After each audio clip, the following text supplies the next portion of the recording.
മാറാത്തോ, എന്റെ യേശു വാക്കു മാറാത്തോ, എന്റെ യേശു വാക്കു മാറാത്തോ, എന്റെ യേശു വാക്കു മാറാത്തോ.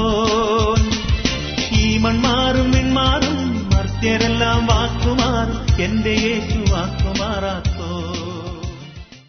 പ്രിയമുള്ളവരെ, നമ്മൾ കാണുന്ന ഓരോ വ്യക്തികളും ഒരു ദിവസം ക്രിസ്തുവിന്റെ ന്യായാസനത്തിന് മുമ്പാകെ നിൽക്കേണ്ടവരാണെന്നും ക്രിസ്തുവിനോടുള്ള ബന്ധത്തിൽ അവര് എന്ത് തീരുമാനമെടുത്തു എന്നതും അവരുടെ ജീവിതത്തെ എങ്ങനെ രൂപാന്തരപ്പെടുത്തി എന്നതിന്റെയും അടിസ്ഥാനത്തിലാണ് അവന്റെ നിത്യത തീരുമാനിക്കപ്പെടുന്നതെന്നും നമ്മൾ ഓരോ വ്യക്തിയെ കാണുമ്പോഴും ഓർക്കുന്നുണ്ടോ? നമ്മളുടെ സ്വന്തം വീട്ടുകാരുടെ കാര്യത്തിൽ നമുക്ക് ഈ ഓർമ്മയുണ്ടോ? എന്റെ ദൈവമേ, ഒരു ദിവസം ഇവർ ക്രിസ്തുവിന്റെ ന്യായാസനത്തിന് മുമ്പാകെ നിൽക്കേണ്ടതാണ്. ഞാൻ പറയട്ടെ പ്രിയമുള്ളവരെ, ഈ വെളിപ്പാട് ഇതാണ് ഏറ്റവും നമ്മുടെ ജീവിതത്തിൽ ഇന്ന് നഷ്ടമായ വെളിപ്പാടും ഏറ്റവും അത്യന്താപേക്ഷിതമായ വെളിപ്പാടുമാണ്. നമ്മുടെ ചുറ്റുമുള്ള ഓരോ വ്യക്തികൾ ഒരു ദിവസം ക്രിസ്തുവിന്റെ ന്യായാസനത്തിന് മുമ്പാകെ നിൽക്കേണ്ടി വരുന്നു, കണക്ക് ബോധിപ്പിക്കേണ്ടി വരുന്നു എന്നുള്ള ആ revelation. This is the biggest revelation the world missed and the biggest revelation we received. ലോകത്തിന് മിസ്സായ, ലോകത്തിന് നഷ്ടമായ ഏറ്റവും വലിയ റെവലേഷനാണ് ഭൂമിയിലെ ജീവിതം കൊണ്ട് കാര്യങ്ങൾ അവസാനിക്കുന്നില്ല. ഒരു ദിവസം നമ്മളെല്ലാവരും ദൈവത്തിന്റെ ന്യായാസനത്തിന് മുമ്പാകെ നിൽക്കേണ്ടി വരും. മനുഷ്യരാരും അത് ചിന്തിക്കുന്നില്ല. നമുക്ക് ദൈവം വെളിപ്പെടുത്തിയ ഏറ്റവും this is the biggest revelation God has given us. We received it. നമുക്കത് മനസ്സിലായി. ലോകത്തിലുള്ള ആളുകൾക്കത് മനസ്സിലായില്ല. ഞാൻ ഒരിക്കലും ഒരു മാഗസിനിൽ ബോംബെയിലെ ഫിലിം ഫീൽഡിലെയും മറ്റുള്ള സ്ഥലങ്ങളിലെയും സെലിബ്രിറ്റീസിനോടുള്ള ഒരു 10 ചോദ്യങ്ങൾ, അതിനെക്കുറിച്ച് 94ലാണ്. അന്നത്തെ ആളുകൾ ആരൊക്കെയാണെന്ന് എനിക്ക് പേരൊന്നും ഓർമ്മയില്ല. ഒത്തിരി സെലിബ്രിറ്റീസ് ഇൻക്ലൂഡിംഗ് ഫിലിം ഫീൽഡിലെ ആളുകൾ ഉൾപ്പെടെയുള്ള അവരോടുള്ള 10 ചോദ്യങ്ങൾ ശരിക്കും നിത്യതയെക്കുറിച്ചുള്ള ചോദ്യങ്ങളാണ്. ബോംബെയിലെ ഞാനൊരു ട്രെയിനിൽ ട്രാവൽ ചെയ്തപ്പോഴത്തേക്ക് ട്രെയിനിൽ എന്റെ അടുത്തിരുന്ന ആളുടെ കയ്യിൽ നിന്ന് ഒരു മാസിക വായിച്ചതാണ്. അതെനിക്ക് അതിന്റെ കോപ്പിയും പിന്നെ കിട്ടിയില്ല. പക്ഷേ ആ 10 സെലിബ്രിറ്റീസിനെയാണ് എടുത്തിരിക്കുന്നത്. അവരോട് 10 ചോദ്യങ്ങളാണ്. ഈ 10 ചോദ്യങ്ങൾക്ക് ഓരോരുത്തരും പ്രധാനപ്പെട്ട ചോദ്യം,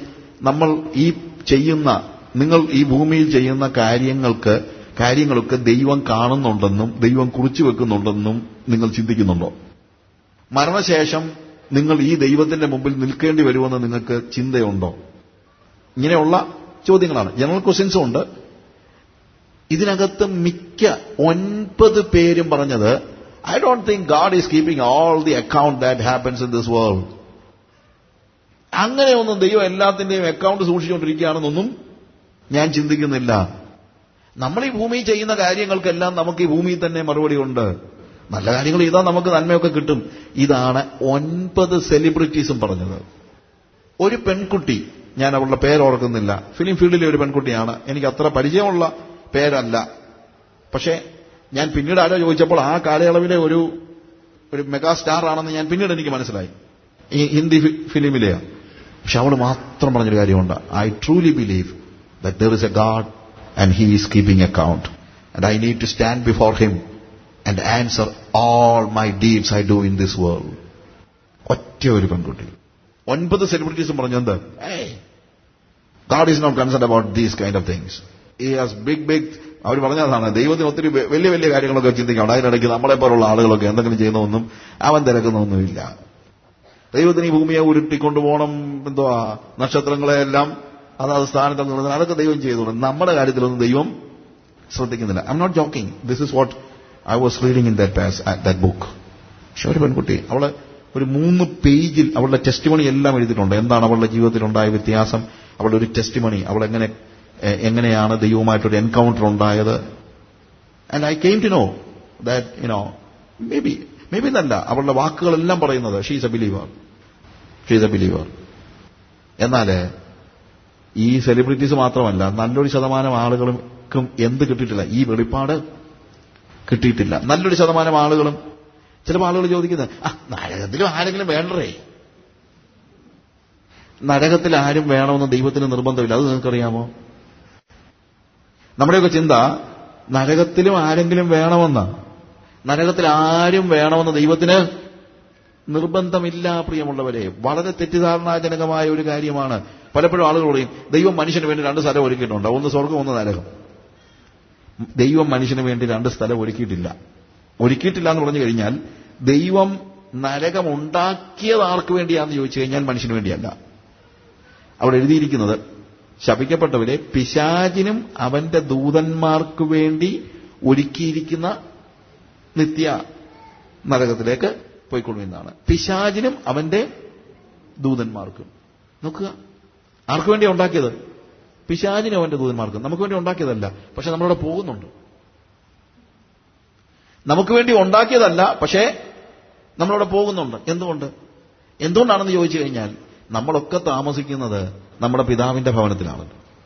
ഇപ്പം ഞാൻ താമസിക്കുന്നത് എന്റെ ഗ്രാൻഡ് ഫാദർ പണിയിച്ച വീട്ടിലാണ് ഞാൻ താമസിക്കുന്നത്. കാര്യം അത് എന്റെ ഗ്രാൻഡ് ഫാദറിന്റെ ഫാദറിനെ കിട്ടി, എന്റെ ഗ്രാൻഡ് ഫാദറിനെ കിട്ടി, എന്റെ ഫാദറിനെ കിട്ടി, ഇപ്പം ഞാൻ അവിടെ താമസിക്കുന്നുണ്ട്. കാര്യം അതെന്റെ പിതാവിന്റെ ഭവനമാണ്.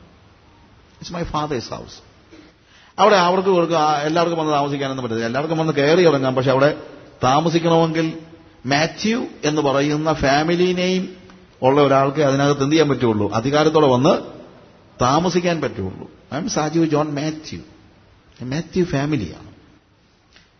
അതുകൊണ്ട് നമ്മുടെ പിതാവിന്റെ ഭവനത്തിലാണ് നമ്മൾ ചെല്ലുന്നത്. നമ്മൾ എന്തുകൊണ്ടാണ് സ്വർഗത്തിൽ പോകുന്നതെന്ന് ചോദിച്ചു കഴിഞ്ഞാൽ സ്വർഗത്തിൽ നമുക്ക് പ്രത്യേകിച്ച് എന്തെങ്കിലും ഉണ്ടായിട്ടോ മറ്റുള്ള കാര്യങ്ങളൊന്നുമല്ല. നമ്മൾ യേശു കർത്താവിനെ സ്വീകരിക്കുമ്പോൾ ദൈവ മക്കളായി തീരുകയാണ്. അങ്ങനെ ദൈവത്തിന്റെ മക്കളായതുകൊണ്ട് ദൈവത്തിന്റെ വാസസ്ഥലത്ത് നമുക്ക് ഫ്രീ ആയിട്ട് കയറി ചെല്ലാം. അങ്ങനെ നമ്മൾ സ്വർഗത്തിൽ പോകുന്നത്. അല്ലാതെ നമ്മൾ സ്വർഗം ഉണ്ടാക്കിയിട്ടൊന്നുമല്ല. എന്താ? ദൈവ മക്കൾക്ക് ദൈവത്തിന്റെ വാസസ്ഥലമായ സ്വർഗത്തിലേക്ക് കയറി ചെല്ലാൻ. കാര്യം അത് നമ്മുടെ അവകാശമാണ്. മക്കളെങ്കിലോ അവകാശികളുമാകുന്നു. സ്വർഗം നമ്മുടെ അവകാശമാണ്, അല്ലെങ്കിൽ നമ്മുടെ ഇൻഹെറിറ്റൻസ് ആണ്. അവകാശം എന്നുള്ള വാക്ക് മലയാളത്തിൽ വേറൊരർത്ഥമാണ്. ഇൻഹെറിറ്റൻസ് ആണ്, നമ്മുടെ ഇൻഹെറിറ്റൻസ് ആണ് സ്വർഗം.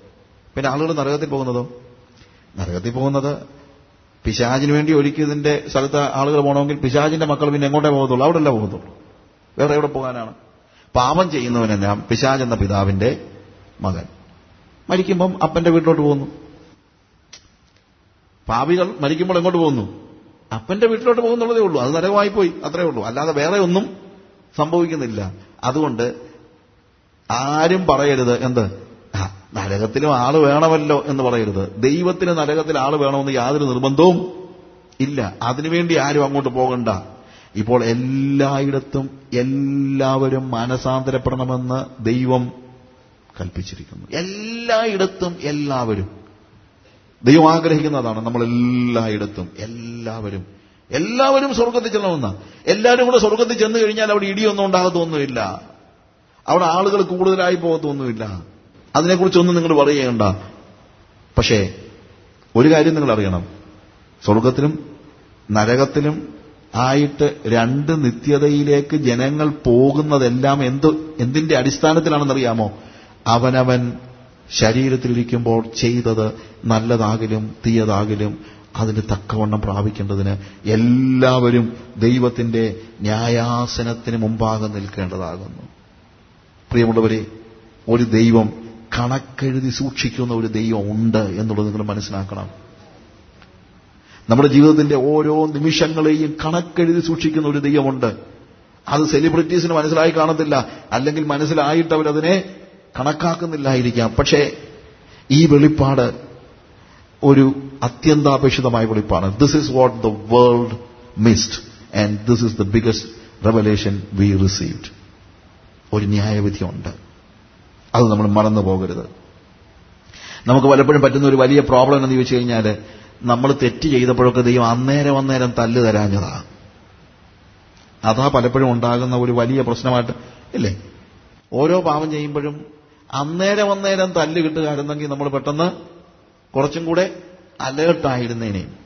പക്ഷേ ദൈവത്തിന്റെ സിസ്റ്റം ഡിഫറന്റ് ആയിപ്പോയി. നമ്മൾ എന്ത് ചെയ്യാൻ പറ്റും? ദൈവത്തിന്റെ സിസ്റ്റം എന്ന് പറയുന്നത്, നമ്മളിവിടെ ട്രാഫിക് റൂൾ തെറ്റിച്ചു കഴിഞ്ഞാൽ പോലീസുകാരൻ കണ്ട അന്നേരമേ പിടിച്ച് 500 രൂപ വാങ്ങിക്കും. പക്ഷേ പുറം രാജ്യങ്ങളിലൊക്കെ നിങ്ങൾക്ക് അറിയാമല്ലോ, വെസ്റ്റേൺ കൺട്രീസിലും ഗൾഫ് കൺട്രീസിലും ഒക്കെ പോലീസ് പോലും അവിടെ നിൽപ്പില്ല. പക്ഷേ എല്ലായിടത്തും എന്തോ ഉണ്ട്? ക്യാമറ ഉണ്ട്. നിങ്ങൾ ലൈൻ തെറ്റിച്ചെന്ന് പറഞ്ഞാലോ അതല്ലെങ്കിൽ ഹയർ സ്പീഡിൽ പോയെന്ന് പറഞ്ഞാലോ അപ്പുറത്ത് പോലീസുകാരൻ വന്ന് നിങ്ങളെ കൈ കാണിച്ച് അന്നേരം കാശൊന്നും വാങ്ങിക്കത്തില്ല. പക്ഷെ എല്ലാം സെൻട്രലൈസ്ഡ് കമ്പ്യൂട്ടറിലേക്ക് ഫീഡ് ചെയ്തുകൊണ്ടിരിക്കുകയാണ്. ലൈസൻസ് പുതുക്കാൻ ചെല്ലുമ്പോഴും വണ്ടിയുടെ ഇൻഷുറൻസ് അടയ്ക്കാൻ ചെല്ലുമ്പോഴുമാണ് നമ്മൾ പ്രതീക്ഷിക്കാത്ത ഇരുട്ടടി. കാര്യം ഇതെല്ലാം കൂടെ ചരതിച്ചു വെക്കുകയാണ്. എനിക്ക് സമയമില്ലാത്തതുകൊണ്ടാണ്. അല്ലെങ്കിൽ റോമാലേഖനത്തിൽ പൗൾ പറയുന്ന ഒരു പ്രധാനപ്പെട്ട വാക്യമുണ്ട്, ദൈവത്തിന്റെ ക്ഷമ, അവന്റെ ദയ നിങ്ങൾ മാനസാന്തരത്തിനുള്ള അവസരമെന്ന് മനസ്സിലാക്കാതെ നിങ്ങൾ കോപം ചരതിച്ചു വെക്കുന്നുവെന്ന് എന്നുവെച്ചാൽ കൂട്ടിക്കൂട്ടി വെക്കുകയാണ്. നമ്മൾ വണ്ടി ഓടിക്കുമ്പോൾ ക്യാമറ ഫ്ലാഷ് ചെയ്തു, പക്ഷേ ഉടനെ തന്നെ പോലീസുകാരൻ പൈസ വാങ്ങിക്കാതെ വെച്ചതുകൊണ്ട് ഇവിടെങ്ങും പോലീസുകാരില്ല എന്നാ പിന്നെ പൊക്കോളാമെന്ന് പറഞ്ഞു കഴിഞ്ഞാൽ എന്ത് ചെയ്യാണ്? നിങ്ങളുടെ ശിക്ഷ എന്ത് ചെയ്തുകൊണ്ടിരിക്കുകയാണ്? കൂട്ടിക്കൂട്ടി വെക്കുകയാണ്, ചരതിച്ചു വെക്കുകയാണ്. ചരതിച്ചു വെക്കുക എന്നുള്ള വാക്കാണ് ഉപയോഗിച്ചിരിക്കുന്നത്. എന്ന് വെച്ച് കഴിഞ്ഞാൽ എന്താണ്? കൂട്ടി വെക്കുകയാണ്. ഒടുവിൽ ഇരുട്ടടി പോലെ ഒരു ദിവസം ക്രിസ്തുവിന്റെ ന്യായാസനത്തിന് മുമ്പാകെ നമ്മൾ നിൽക്കേണ്ടി വരുമ്പോൾ നമ്മുടെ ജീവിതത്തിലെ ഓരോ നിമിഷങ്ങളിലും നമ്മൾ ചെയ്ത ഓരോ പ്രവൃത്തികളും വെളിപ്പെട്ടു വരുമ്പോൾ അതിനെല്ലാം ഒരുമിച്ച് അവനവൻ ശരീരത്തിലിരിക്കുമ്പോൾ ചെയ്യുന്നത് നല്ലതാകിലും തീയതാകിലും അതിന് തക്കവണ്ണം പ്രാപിക്കേണ്ടതിന് നാം ഓരോരുത്തരും ക്രിസ്തുവിന്റെ ന്യായാസനത്തിന് മുമ്പാകെ വെളിപ്പെടേണ്ടതാകുന്നു. ഇവിടെ നമ്മൾ ഏത് കൺട്രിയിലും ക്യാമറ എവിടെ ആയിരിക്കുന്നതെന്ന് പറഞ്ഞാൽ അതനുസരിച്ച് ചിലപ്പോൾ നമ്മൾ അഡ്ജസ്റ്റ് ചെയ്തൊക്കെ പോകും. ഇടയ്ക്ക് പോകുന്ന പോക്കിനൊരു ചവിട്ടിയും മാറിയും പിടിച്ചും ഒക്കെ നമ്മൾ പോകും. പക്ഷേ കർത്താവിന്റെ ക്യാമറയുടെ പ്രത്യേകത അത് 24/7 നിങ്ങൾ പോകുന്നിടത്തെല്ലാം നിങ്ങളെ പിന്തുടരുന്നതായ ഒരു ക്യാമറയാണ്. It is everywhere. ആർക്കും കണ്ണുവെട്ടിക്കാൻ കഴിയത്തില്ല. അത് വിശ്വാസിക്കും അവിശ്വാസിക്കും കണ്ണുവെട്ടിക്കാൻ കഴിയത്തില്ല. കാര്യം നാം ഓരോരുത്തരും ഇല്ലേ, എല്ലാവരും. അതുകൊണ്ടാണ് പോൾ പറയുന്നത്, അവനവൻ ശരീരത്തിരിക്കുമ്പോൾ ചെയ്യുന്നത് നല്ലതാകിലും തീയതാകിലും ഏത് വ്യക്തിയും എല്ലാവരും അവന്റെ ന്യായാസനത്തിന് മുമ്പാകെ നിൽക്കേണ്ടതായിട്ട് വരുന്നു, അല്ലെങ്കിൽ വെളിപ്പെടേണ്ടതായിട്ട് വരുന്നു. അവന്റെ കണ്ണു വെട്ടിക്കാൻ നമുക്ക് കഴിയത്തില്ല. അവന്റെ ക്യാമറ കണ്ണുകളെ, നമുക്ക് ഇവിടുത്തെ ക്യാമറ കണ്ണുകളെ ഒക്കെ നമുക്ക് വെട്ടിക്കാനായിട്ട് പറ്റിയേക്കും. പക്ഷേ അവിടുത്തെ ക്യാമറ കണ്ണുകളെ നമുക്ക് വെട്ടിക്കാൻ കഴിയില്ല. യേശു കർത്താവിന്റെ ആ ന്യായാസന മുമ്പാകെ നമ്മൾ നിൽക്കുമ്പോൾ നമ്മുടെ 24/7 ലൈഫ് അവിടെ എക്സ്പോസ് ചെയ്യപ്പെടുകയാണ്. 24/7 ലൈഫ് അവിടെ എക്സ്പോസ് ചെയ്യുകയാണ്. 366 ഡേയ്സിൽ നമ്മൾ എന്ത് ചെയ്തു എന്നുള്ളത് അവിടെ എക്സ്പോസ് ചെയ്യപ്പെടുകയാണ്. നമുക്ക് രക്ഷപ്പെടാനായിട്ട് കഴിയത്തില്ല. ആ ക്യാമറ എവിടെയൊക്കെ ഉണ്ട്, എല്ലായിടത്തും ഉണ്ട്. നമ്മുടെ ബെഡ്റൂമിലും ഉണ്ട്, നമ്മുടെ ഡൈനിങ് റൂമിലും ഉണ്ട്, നമ്മുടെ ഓഫീസിലും ഉണ്ട്, നമ്മുടെ കാറിനകത്തും ഉണ്ട്. എല്ലായിടത്തും ക്യാമറയാണ്. എന്ന് തന്നെയല്ല, അവനവൻ ശരീരത്തിലിരിക്കുമ്പോൾ ചെയ്ത് നല്ലതാകലും തീയതാകലും തന്നെയല്ല, അത് നമ്മുടെ ഹൃദയത്തിന്റെ ഉള്ളിലെ രഹസ്യങ്ങളിലേക്ക് പോലും ഈ ക്യാമറ എന്താണ് വെളിച്ചം വീശുകയാണ്. എന്റെ ഹൃദയത്തിന്റെ ഉള്ളിലെ ചിന്തകൾ പോലും അന്ന് അവിടെ എന്ത് ചെയ്യുകയാണ്? വെളിപ്പെടുകയാണ്. അതുകൊണ്ട് എനിക്ക് ചെയ്യുന്നത് നല്ലതാകലും തീയതാകലും എന്നുള്ള വാക്ക് മാത്രം പോരാ, എന്റെ ഹൃദയത്തിലെ ചിന്തകൾ പോലും അവിടെ ശ്രദ്ധിക്കപ്പെടുകയാണ്. അത് ആർക്കൊക്കെയാണ്? ഇന്ന് പ്രസംഗിക്കുന്ന എനിക്കും കേൾക്കുന്ന നിങ്ങൾക്കും, നിങ്ങളുടെ ഹൃദയ രഹസ്യങ്ങൾ ഉൾപ്പെടെ എല്ലാം വെളിപ്പെടുന്ന ക്രിസ്തുവിന്റെ ന്യായാസനം. നമുക്ക് ബോധ്യമുണ്ടോ ഈ കാര്യത്തെപ്പറ്റി? ബോധ്യമുണ്ടെങ്കിൽ നമ്മുടെ ലൈഫ് നമ്മൾ സൂക്ഷിക്കും, തീർച്ചയായിട്ടും. എന്നാൽ പോൾ ഇവിടെ നമ്മുടെ ലൈഫ് സൂക്ഷിക്കുന്നതോടൊപ്പം തന്നെ മറ്റൊരു കാര്യം കൂടെ പറയുന്നുണ്ട്. ഈ ഒരു യാഥാർത്ഥ്യമാണ്, എല്ലാവരും ക്രിസ്തുവിന്റെ ന്യായാസനത്തിന് മുമ്പാകെ നിൽക്കേണ്ടി വരുന്നു എന്നുള്ള യാഥാർത്ഥ്യമാണ് ഞങ്ങളെ മനുഷ്യനെ പേഴ്സ്യൂ ചെയ്യാനായിട്ട് പ്രേരിപ്പിക്കുന്നത്. അതാണ് ഞങ്ങളെ സുവിശേഷത്തിന്റെ ഘോഷണത്തിനു വേണ്ടി തള്ളിവിടുന്നതായ പ്രധാന ഘടകം. എബ്രായ ലേഖനം 9-ാം അധ്യായത്തിന്റെ 27-ാം വാക്യത്തിൽ, ഒരിക്കൽ മരിക്കുകയും പിന്നെ ന്യായവിധിയും ദൈവം മനുഷ്യർക്ക് നിയമിച്ചിരിക്കുന്നു. ഒരിക്കൽ മരിക്കുകയും പിന്നെ ന്യായവിധിയും ദൈവം മനുഷ്യർക്ക് നിയമിച്ചിരിക്കുന്നു. ഈ ന്യായവിധിയുടെ യാഥാർത്ഥ്യം ഇതറിഞ്ഞിട്ട് ആ ന്യായവിധി, ഞാൻ പറഞ്ഞല്ലോ, ഈ ന്യായവിധിയുടെ യാഥാർത്ഥ്യം 10-ാം വാക്യമാണ് നമ്മൾ വായിച്ചത്. അവനവൻ ശരീരത്തിലിരിക്കുമ്പോൾ ചെയ്തത് നല്ലതാകലും തീയതാകലും അതിന് തക്കവണ്ണം പ്രാപിക്കണം. നാം എല്ലാവരും ക്രിസ്തുവിന്റെ ന്യായാസനത്തിന് മുമ്പാകെ വെളിപ്പെടേണ്ടതാകുന്നു. ആകയാൽ കർത്താവിനെ ഭയപ്പെടണമെന്ന് അറിഞ്ഞിട്ട് ഞങ്ങൾ മനുഷ്യരെ സമ്മതിപ്പിക്കുന്നു. കർത്താവിനെ ഭയപ്പെടണം എന്നറിഞ്ഞിട്ട്.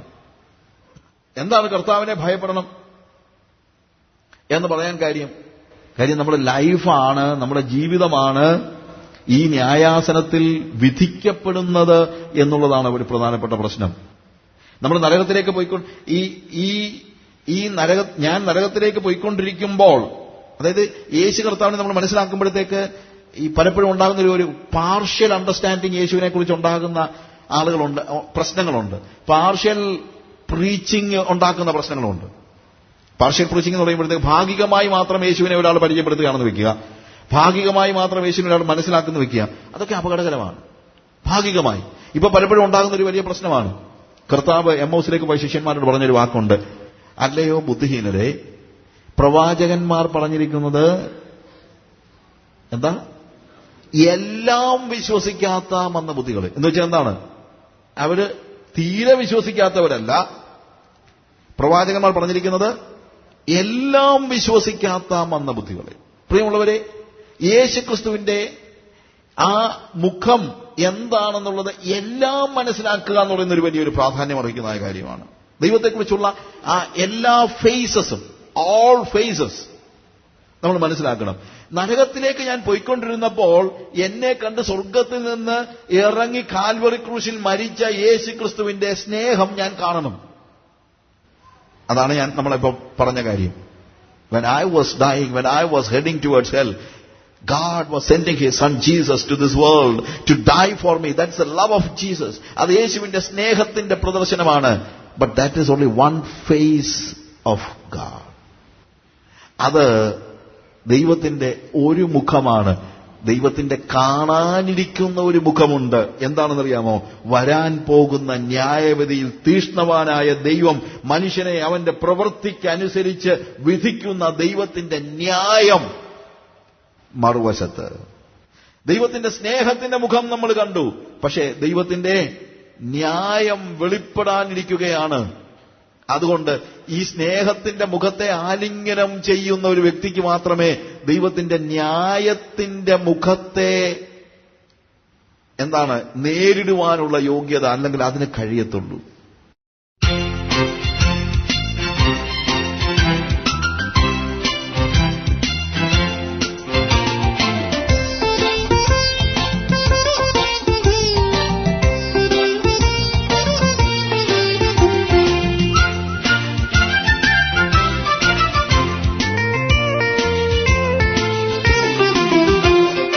എന്റെ യേശുവാക്കു മാറാത്തോ, എന്റെ യേശുവാക്കു മാറാത്തോ, എന്റെ യേശുവാക്കു മാറാത്തോ. ഈ മൺമാറും മിൺമാറും മർത്യരെല്ലാം വാക്കുമാറും, എന്റെ യേശുവാക്കു മാറാത്തോ. ഈ മൺമാറും മിൺമാറും മർത്യരെല്ലാം വാക്കുമാറും, എന്റെ യേശുവാക്കു മാറാത്തോ.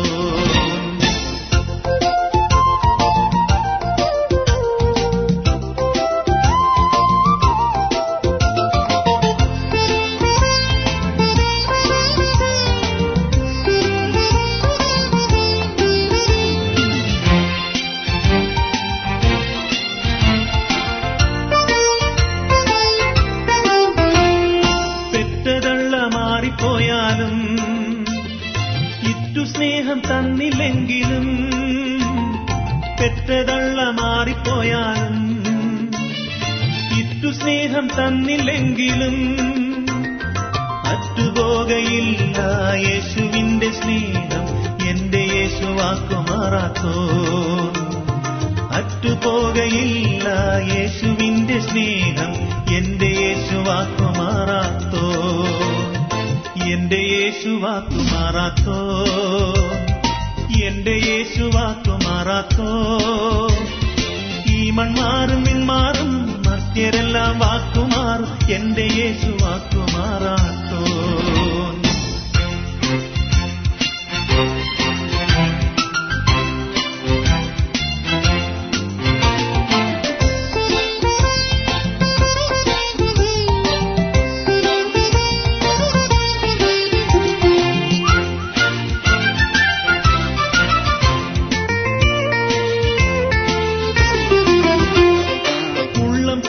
എന്നെ വരച്ചു, ഉള്ളിൽ ദിവ്യശാന്തി പകർന്നു.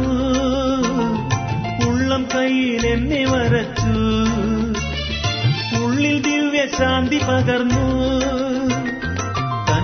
തൂവൽ കൊണ്ടു എന്നെ മറയ്ക്കുന്ന എന്റെ യേശു വാക്കുമാറാത്തോ. തന്റെ തൂവൽ കൊണ്ടു എന്നെ മറയ്ക്കുന്ന എന്റെ യേശു വാക്കുമാറാത്തോ. എന്റെ യേശു വാക്കുമാറാത്തോ. എന്റെ യേശു വാക്കുമാറാത്തോ. ഈ മൺമാറും മിൺമാറും മർത്യരെല്ലാം വാക്കുമാറും എന്റെ യേശു വാക്കുമാറാത്തോ.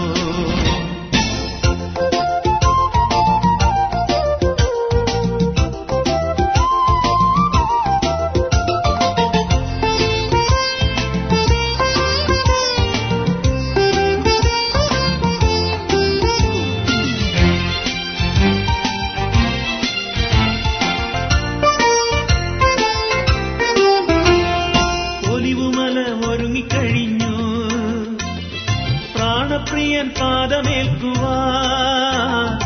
ഒലിവുമല ഒരുങ്ങിക്കഴിഞ്ഞു പ്രാണപ്രിയൻ പാദമേൽക്കുവാൻ. കണ്ണുനീർ തോരും നാളടുത്തു സ്തോത്രം എന്റെ യേശു വാക്കുമാറാത്തോ. കണ്ണുനീർ തോരും നാളടുത്തു സ്തോത്രം എന്റെ യേശു വാക്കുമാറാത്തോ. എന്റെ യേശു വാക്കുമാറാത്തോ. എന്റെ യേശു വാക്കുമാറാത്തോ. എന്റെ യേശു വാക്കുമാറാത്തോ. എന്റെ യേശു വാക്കുമാറാത്തോ. ഈ മൺമാറും മിൺമാറും മർത്യരെല്ലാം വാക്കുമാറും എന്റെ യേശു വാക്കുമാറാത്തോ. ഈ മൺമാറും മിൺമാറും മർത്യരെല്ലാം വാക്കുമാറും എന്റെ യേശു വാക്കുമാറാത്തോ.